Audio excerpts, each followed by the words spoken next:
Public health is a population-based field of science focused on preventing disease and promoting health. Every week, we will be engaging in interactive discussions and analyses of the latest public health issues affecting you and your communities all around the world. This is the Public Health Insight Podcast. My name is Gordon, and I'm here with Ben, Sully, Will, and 3 special guests who will be introduced later. Before we move on, it is important to note that the views expressed in this podcast are our own and do not represent any of the organizations we work for or are affiliated with. On Monday, May 25th, 2020, George Floyd, an African-American man in his 40s, was killed while in police custody in Minneapolis, Minnesota. These scenarios have become all too familiar, with numerous generations of black families being able to share first-hand stories similar to this one. In fact, only a few months earlier, in February, Ahmaud Arbery, an unarmed 25-year-old man, was viciously gunned down in the streets, a scene that resembled a chase of an escaped slave. This has sparked outrage across the country and in other cities across the world. For centuries, the black community has experienced systemic racism and discrimination, particularly at the hands of whites, who have been in a historical position of power still to this day. Black men disproportionately experience negative outcomes when interacting with police, but we wanted to highlight that black women are also overrepresented in police violence. They are also mothers, sisters, aunts, partners, and friends of these male victims. To discuss this complex issue, we've invited 3 special guests. Linda is a public health professional based in Calgary, Alberta, with experience in patient advocacy, health promotion, and suicide prevention. She's passionate about working towards health equity, particularly in racialized communities, through addressing systemic barriers and challenging accepted norms. Rose Marcelin is a senior public health analyst working in emergency preparedness and response. She's also the founder of Focused Health Collective, an LLC and initiative for people of color that aims to re-examine the ways in which we engage with and understand public health. TeNatalie Golding-Walker is a registered pharmacy technician who's passionate about issues of homelessness and mental health care access for vulnerable people. She's also my dear wife. So welcome to the discussion, everyone. Thanks for having us. I'm excited to be here. Hi. she's like, I have to listen to this guy all the time, whatever. Okay, so when we hear the names, George Floyd, Breonna Taylor, Ahmaud Arbery, Trayvon Martin, Corey Wise, and the rest of the Central Park 5 who were wrongfully convicted, and so on, countless others, we can all empathize with them first as human beings, but we have to discuss what racism is. So if you would like to share an experience or maybe even a definition of what does the word racism mean to you, and we can start with Rose and go around, and if you don't feel like answering right away, you can pass. Yeah, no pressure. So I just immediately think of my first encounter with racism. Growing up, I'm from Haiti, where the majority of the population is black, and didn't really encounter any race issues until I moved to the States. But in particular, I remember being in middle school, so about 12 years old, and doing a project with a church group. And we had to go into rural Tennessee. We were putting together a vacation Bible school, summer camp type thing. And we went to, door to door to invite families over to send their kids to VBS with us. And that was the first time, somebody opened the door and they were like, oh, what are these N's doing here?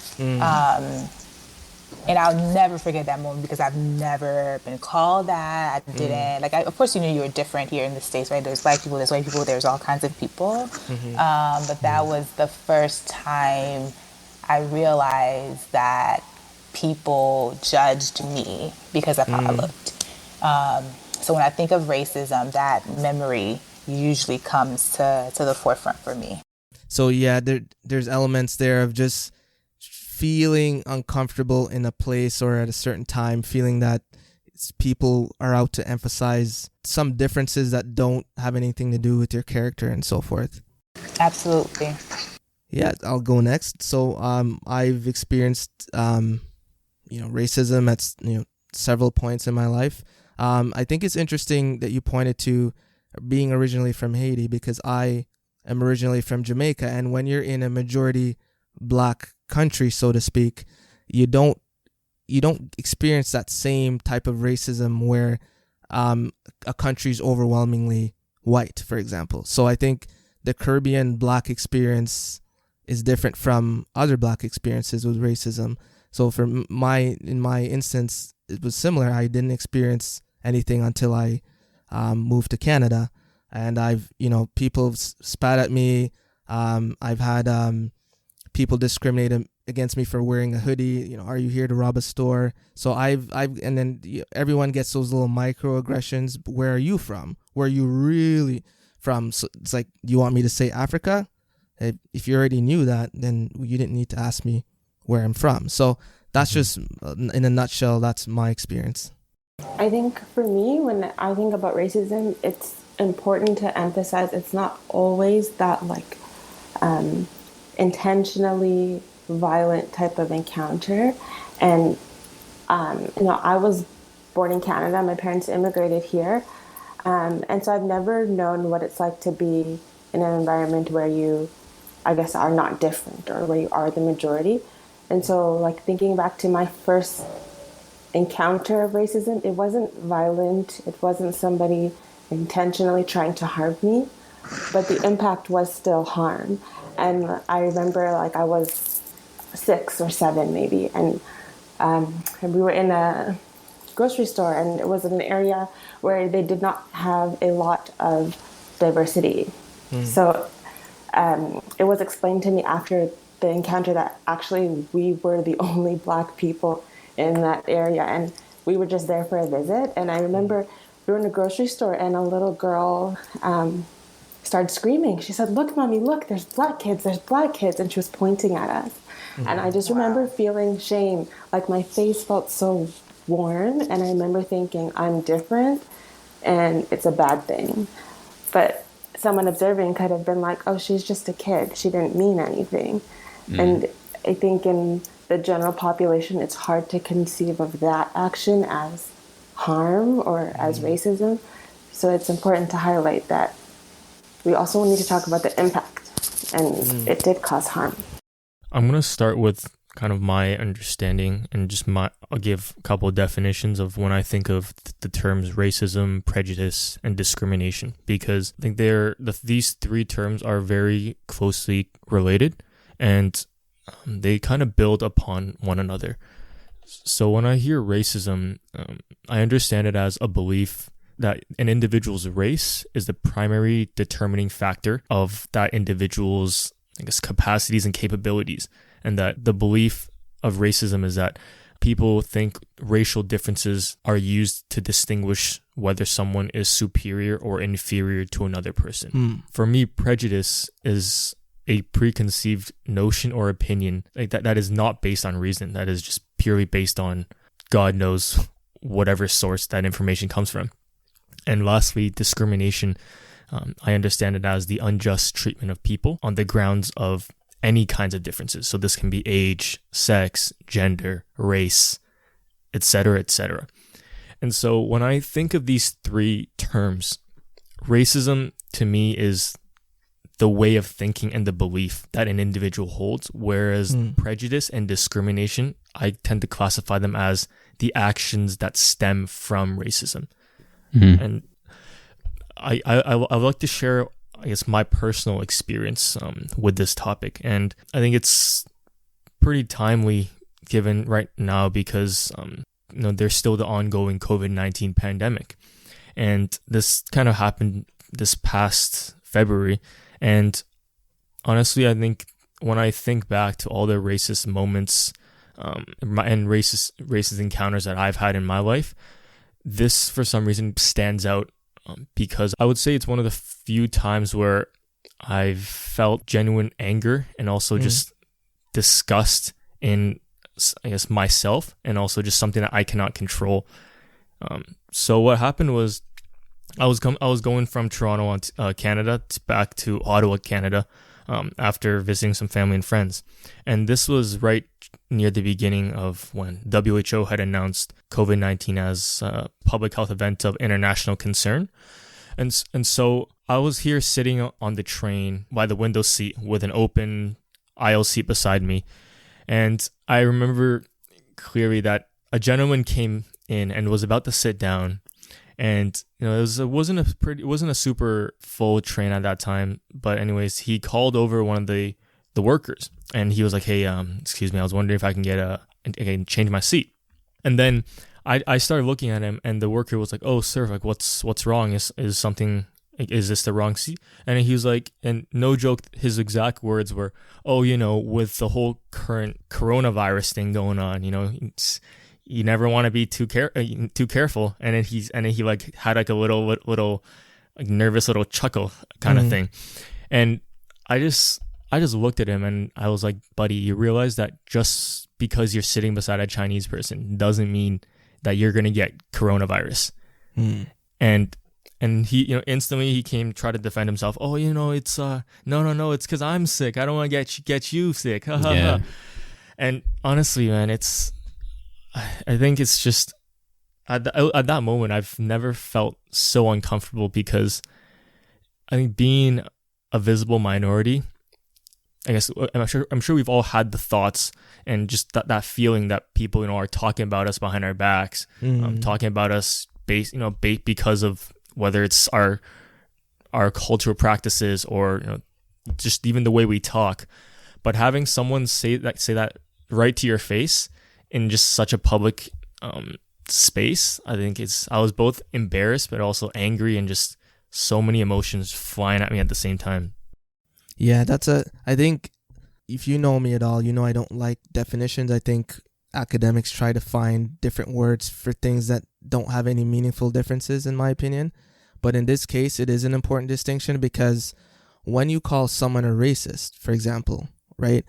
If you are a racist, and this is my belief of what the word means, racist doesn't mean that you actively participated in any act to deliberately hurt someone. Racist can mean you can sit up in your house, have beliefs about certain groups of people, and then you don't act on any of those beliefs. So people think a racist is someone who didn't hire you for a job because you're black or Asian or or any other ethnic minority. That's a form of discrimination. Racism is just any perception of or idea you've had in your head about someone being different or inferior because of the color of their skin or whatnot. That is a thought of racism. So I think it's important to make that distinction, because the word racist or racism is being thrown around out there as if, if you've had a racist thought, you're an irredeemable person and there's no hope for you in life. And I think I'm really cautious about the attack on people who aren't ethnic minorities now, because they have to be held accountable for things they've done. But we can't simply throw people in jail because, all of us have learned the history books were written by the dominant race at the time. So these beliefs are taught. So we have to understand that part of the system at least. So Gordon, you raised a good point in the sense that racism and discrimination is all taught. And I wanted to share that, it's very much institutionalized racism from white people, but also from my experience, that institutionalized racism is also evident within Asian cultures. So for example, I'm South Asian, and a lot of the racism that I've seen and experienced has been on your color of your skin. So for example, they'd be like, "Oh, you are of darker skin. Why are you so dark? You have to be light-skinned. You have to bring yourself to this white culture or vision of beauty."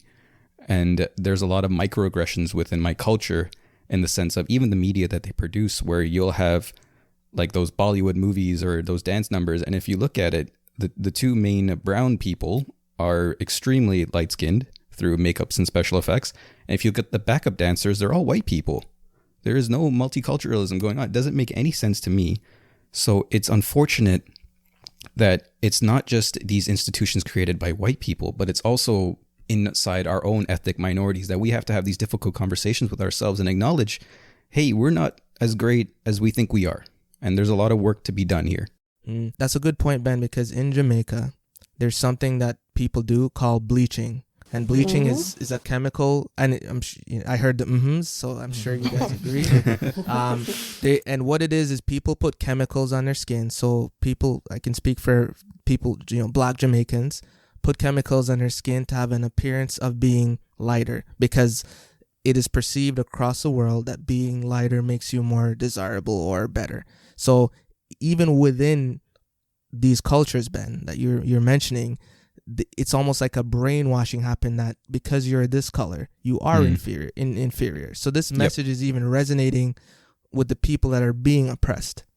I think those are great points that Ben and Gordon, you've highlighted, and it shows that it's not necessarily somebody saying, I'm choosing right now to be racist. And I think when someone hears the word racist, it's like an attack on their morals or on their character. And I personally think if we could move away from that and move into a space where we're like, actually, everybody is racist. Like we're all part of a system that perpetuates this idea that darker is inferior. And I'm part of that too. I have internalized anti-Blackness too, because I'm a product of this system. And I can admit that, not to, glorify it, but to say it exists. So how do I also participate in being anti-racist? All right. So I guess my next thing that I want to talk about, because we're kind of dissecting the whole issue of racism, discrimination, and prejudice. So the straw that broke the camel's back, essentially, was the police brutality and killing of George Floyd. So does racism start and end with the police? And, you just jump in if you have a comment on that.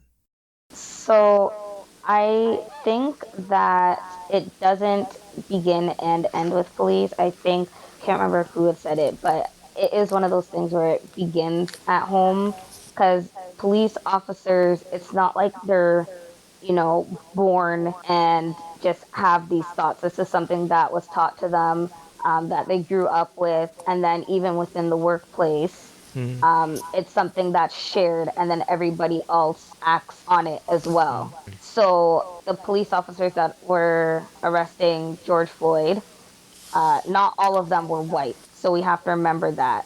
And the police officers that were not white, it's not like they were willing to jump in and say something to prevent this from happening. However, I think that it was a culture within the workplace, that there are certain ethnicities to target more than others. And I was reading that two of them, they're still new to the job, and they didn't even feel comfortable enough to step in and say something or do something. So I don't think that it's something that police officers are just born with that thought. I think that it's just a culture within the workplace. And I think that goes for many other jobs as well. Even healthcare in Canada, certain ethnicities are not treated the same as others. So I don't think it's just police. I think that the police right now is just the loudest thing that's happening, why people are paying attention and, anti-police brutality. But there's other professions that also have the same kind of mentality as to how to treat certain people. Yeah, so from what you're saying, racism is a learned attitude, and you can learn this at home, learn it in your neighborhood, learn in your community. And if the scales are tipped so that if you're of a certain race, such as being white, puts you in a position to run these structures, the healthcare systems, criminal justice, when these people are running these systems, then that's where you get the institutional racism. Yeah, I'll jump in and add to that. When I think about police and racism, I think of the police force, the law enforcement, as just one of many systems that have a history of holding up or supporting the majority population. I think it's history that's been passed down, to keep certain people from attaining certain things. So I think it goes beyond just the police. I think about the judicial, the court systems and what that looks like, or education history, at least here in the States, where the system wasn't built for people of color to succeed. And though progress, and I'm using air quotes here, has been made, that history is so ingrained in policies and the way things are done that it manifests itself, so violently to, what we saw in the last week. So I think it goes beyond just the police as an institution, but all of these different systems that guide society and how we live.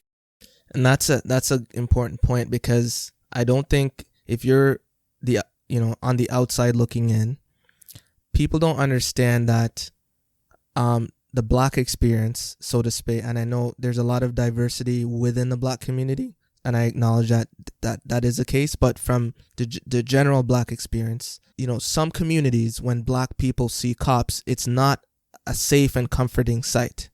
It means that something wrong is about to happen, as opposed to other neighborhoods, maybe more affluent and maybe from a different ethnicity, such as white. They get a different emotion when they see police officers.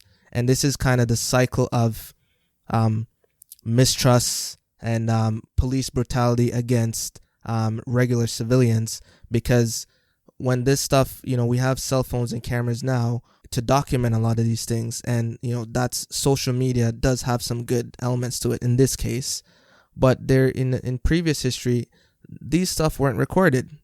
So you can imagine someone going to say, hey, I was assaulted by a police officer, and there's no evidence to support it, and how that must make them feel. So I think we just have to realize too that, again, everyone's upset right now, but there's really been no change other than technology has advanced in such a way that regular people can capture and give people a voice. That's a good point about technology, but a notion or a nuance to that is that if you're just breaking out your phone and you're in a one-on-one confrontation, they could easily just destroy your phone and be like, "Oh, that never happened." That is true. That is true. It's just that opportunity wasn't there. When I talk to people in my family who've lived here, close friends, and their experience with the police, it's almost like, the secret family recipe that no one knows about. It's like no one knew about these experiences. So at least, having the ability, even the George Floyd case, there was several people recording it. So it gave, there was a lot of opportunity to ensure that this situation was going to be known by the general public. You're not going to be in that position every time, but just to know that people are kind of looking out and seeing, because put it this way, if there was trust between police and the community in general, I don't think anyone would be pulling out their phone when police were interacting with people, right? So it's because there's like, whenever a police has a Black man in custody, something's going to go down, so I'm going to pull out my phone. So that's literally what it comes down to. Well, I just wanted to say that I think the point that Gordon talked about with the idea of the filming, I think at least for me, what I got from that point is that, especially with the topic of police brutality, it's not like it's a brand new issue. Mm-hmm. It's just the fact that with technology now, people are able to film it, people are able to record it, and it's actually available on record. And I think that just shows how previously, before any of this technological advancement were available, I'm sure the police were doing the same things. There's still that same level of inequalities just existing, but there just wasn't any evidence. Let's call it that, right? Absolutely, and it makes you think about how many other George Floyds there's been across time in history who don't have the video evidence to fight for them. That piece about technology being so important, even just I had a conversation with my brother, and his thing is, if he gets stopped by the police, he's pulling out his phone and just documenting that interaction. And it's almost a feeling of like something you have to do. because you think about how quickly and how easily these incidents get covered up. We recently had something happen a couple of days ago here in the States where during one of the protests, not here in DC, I don't believe, but there were, a line of police officers or guards, or I'm not sure they were National Guard or whoever, but an older white guy walked up to them and he was pushed and he fell to the ground and started bleeding from his ear. But the official report said that he tripped and fell. And if not for cell phone footage, we wouldn't have known what really happened. So if you think about, one instance like that, how many more are there that we don't know, where it might be ruled an accidental death or accidental injury or something, but we don't know. So yeah, on the same spectrum, we have a concept called white privilege. And the reason I'm bringing this up is because, and there's so many things, like I can't even follow the news to know, what happened today. Guess what happened today? It's a bit overwhelming, to be honest with you. So I, rightfully or wrongfully, I have to tune out for my own mental health. But it feels like yesterday there was a situation with this white woman, Amy Cooper, who, called the police on an African-American man who was telling her to leash her dog. And this is my subjective opinion. It appeared that she was trying to communicate to the 911 dispatcher that in some way she was being in imminent danger of being threatened by this man. And I have this conversation with my friends. I think the intent here was to teach this guy a lesson. Like, don't mess with white people because the police are going to come and they're going to hurt you. When I saw the video, I agree with you on that. I think also what struck me was a sense of awareness where I immediately thought, oh, she knows exactly what she's doing.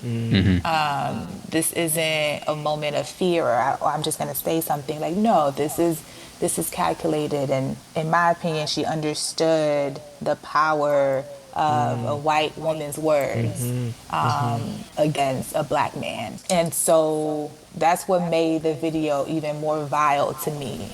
When you think about American history, Emmett Till and, the words of a white woman, touched toward his life.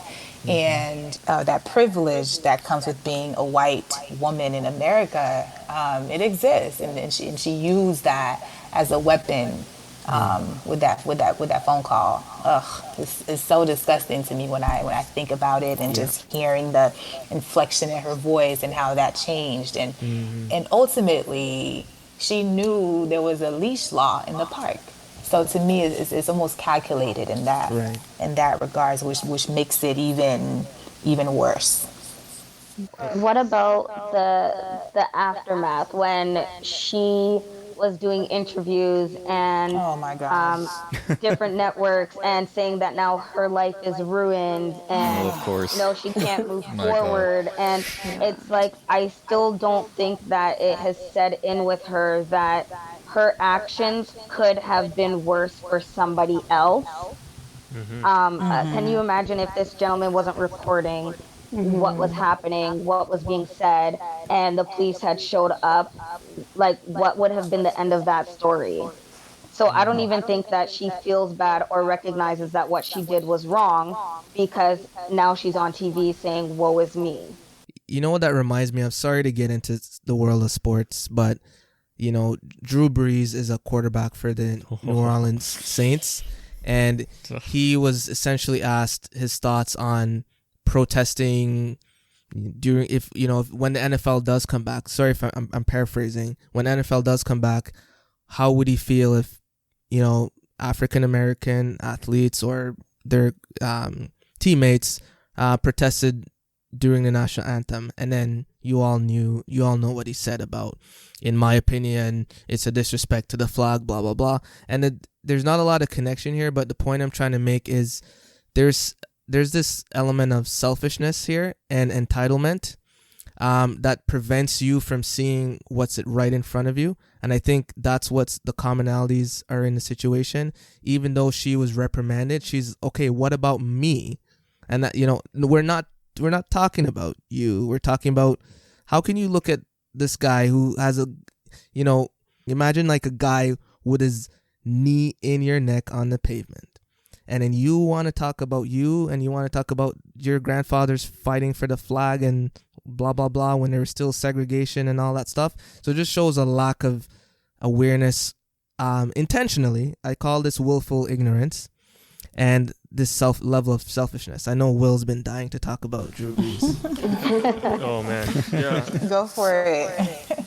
Yeah, so when I first heard that comment that he made about how, it's disrespecting the flag and all that stuff, it's exactly what Gordon said. I think the key word there is entitlement, right? He doesn't see it as individuals fighting for their rights and their freedoms. And if that, the flag, I'm assuming it's supposed to represent, I guess, the values there, rights, freedom, liberty, all that stuff that I'm not sure exactly what the U.S. uses, but anyways, like those key tenets that the country was built on.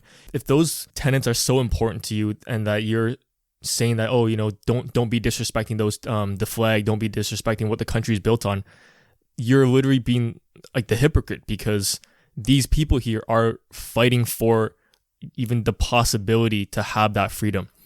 Yeah. Yeah. And I've been seeing articles left, right, and where it's just saying like he completely missed the mark on that one, because he just seems to not understand why the people are actually protesting, and like why these athletes like Kaepernick, were dropping on the knees. Right. It's literally to stop and to actually just raise awareness and to show people that this is actually going on and that there needs to be change done. Right. It's almost like he was saying, okay, America has been good to me, so I really don't have a problem. So I'm not sure what the big deal is. That's how, when you read between the lines, that's how you interpret it. But then for you not to be aware, you're a military family and a historian, blah, blah, blah. You're the black people that fought beside your grandparents in the army, and not really beside, because it would potentially segregate it at the time. Yeah. They came home to a different kind of welcome. And you're saying you were okay with that because your family lived and prospered. And that it's just a blatant disregard for the plight of black people and other ethnic minorities. The purpose of having these conversations is to raise awareness of the current struggles of visible minorities, with an emphasis on the black community in terms of police brutality and systemic racism in the United States, but also all around the world. We've discussed some of the dangers of social media in our previous episodes, but it can also be used for good, to record important moments in history that have been erased in previous centuries. The old saying goes, seeing is believing, and this has given birth to numerous protests around the world. This has been part 1 of the State of the Union Roundtable Series, Racism, the Black Experience, and the Perpetual Fight for Equality. Stay tuned for part 2 in this 2-part series, where we'll continue our discussion about the movement and what we can do to make anti-racism the status quo. Thanks for listening, and we'll see you next week. Remember, public health is a field of inquiry and an arena for action to improve lives one population at a time. This has been the Public Health Insight Podcast. If you've enjoyed this episode, please drop us a like and follow us on Spotify, Apple Podcast, Google Podcast, or your podcast platform of choice. You can also send us your questions, comments, and suggestions for discussion topics at thepublichealthinsight@gmail.com. Thank you for listening, and we'll see you in the next episode.